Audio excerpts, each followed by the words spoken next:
Second one, you take a look at the co-main event with Merab Dvalishvili taking on Cory Sandhagen. Man, this is a good fight. This is such a good fight, and one that I've wanted to see for a long time. You know, what do you say about Merab? There's nothing bad you can say about him. He's fun to watch.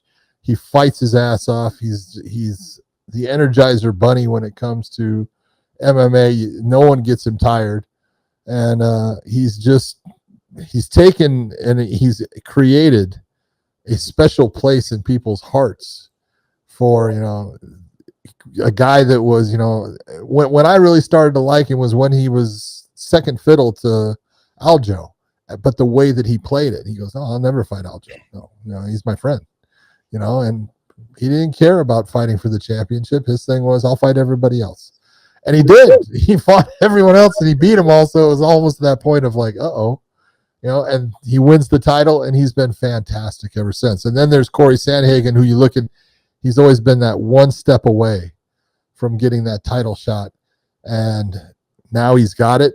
I think he is one of the smartest fighters out there in the way that he fights, the way that he analyzes things. His length is got to be a problem no matter what for Dvalishvili as far as the striking, but it also might help with Dvalishvili and his takedowns based upon, you know, you can get into Cory because he is so tall. It's tough for him to, you know, keep guys that are that shorter base. He's got to come down to meet on the sprawls and things like that. But in the stand-up, you got to go with Cory Sandhagen. He is a sharp striker. Not that Merab has not really upped his game in the striking game, but everyone knows it's his wrestling and his grind that makes him special and makes him who he is. And on the ground, he's definitely got that advantage. So this is one of those fights, again, you look and you go, who can impose their will? Who can make the other man fight at the range and pace that they want to set? You know, that's the one that's going to win the fight. Oh, absolutely. Absolutely. And look, I think Cory Sandhagen learned a lot from his fight with Umar, just learning how to not be bouncing around so much, learn how to slow the pace of the fight down. Look, wrestlers, they actually get a little bit more nervous when you stand directly in front of them and you give little tiny subtle movements. When you're constantly moving around, especially in a 5-round fight, they know that you can't do that the whole fight. Yeah. They know that you can't be on your bike the whole fight. And so, look, all I got to do is just keep putting that pressure and stay slightly out of range. And I don't have to worry about anything because you're going to get tired. All I have to do is just shift my feet side to side, leave my back foot in the middle of the cage, and move my front foot left to right. Just picking you and just kind of slightly move in, slightly move out. As you're bouncing around, running around away from me, it's very difficult to do. If you guys go back and you guys watch my fight with Nate Diaz, I was getting tired in the second round. That fucking knockout couldn't have came any fucking sooner. I swear to God, I was getting exhausted.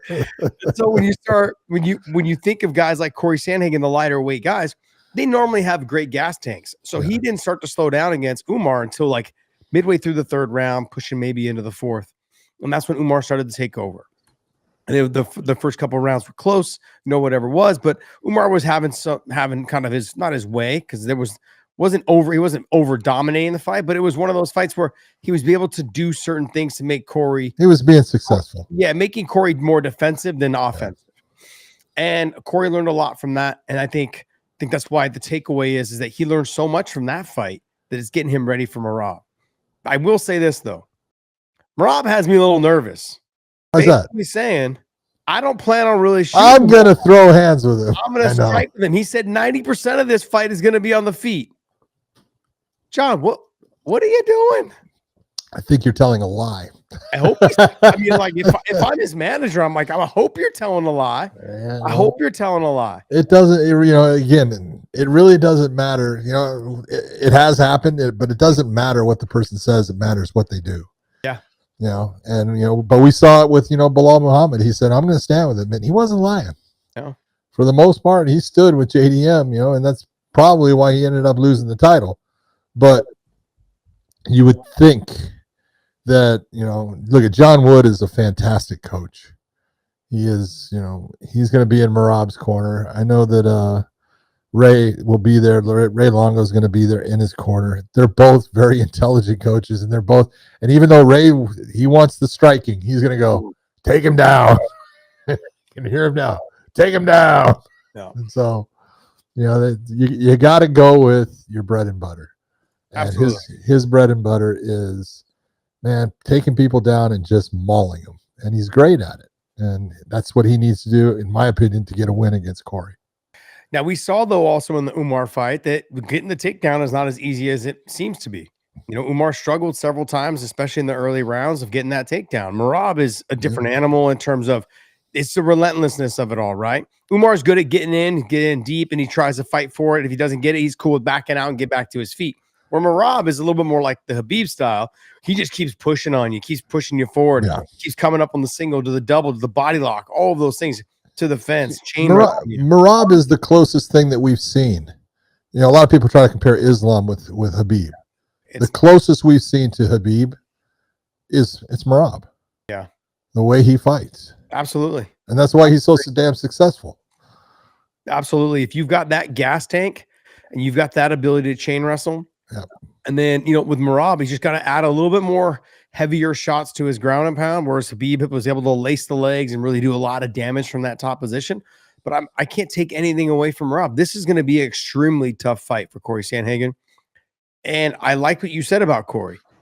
Cory was someone who looks at the sport a lot differently, looks at the fight a lot differently than most fighters. He's I don't want to say he's overanalyzing things, but he does break it down inside. He ultra analyzes it, though. It's so fascinating to me to watch him do the things that he does. Follow on Instagram, I see the way that he kind of breaks fights down. I see the way he analyzes a fighter. It's so impressive. So impressive. Something about him has me believing, like, John, if I sat down with him for 2 seconds, he would change my mind. I'd be thinking he's going to beat Merab.